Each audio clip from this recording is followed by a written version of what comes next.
பேருக்கு என்ன பண்ண வேண்டியது?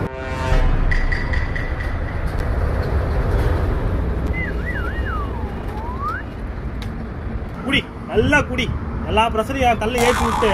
சரி, அடுத்த வாரம் கோர்ட்ல கேள்வி கேட்பாங்களே, என்ன பதில் சொல்ல போற? ஓட்டா நீ பண்ண வேலைக்கு சாந்தியும் கேஸ் குத்துக்கிறா, அவன் கேஸ் குத்துக்கிறா, ரெண்டுத்தையும் சமாளிக்க என்னால அப்பா நீ எப்படிதான் சமாளிக்கிறத தெரியல. சரி, இப்ப கோர்ட்ல கேட்பாங்க, என்னதான் பதில்? சங்கீதா வேணாம் சொன்னா வீட்டு எடுத்து வச்சிருவா, நம்ம நடுவில் நிக்கணும். சாந்தியா வேணாம் சொன்னா நம்ம வண்டியை பிடிங்கன்னு வெளியே அமைச்சிருவா, விடக்கூடாது.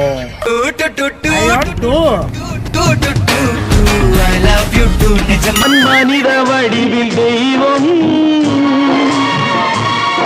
இதில் மிருகம் என்பது கள்ளமனம் உயர்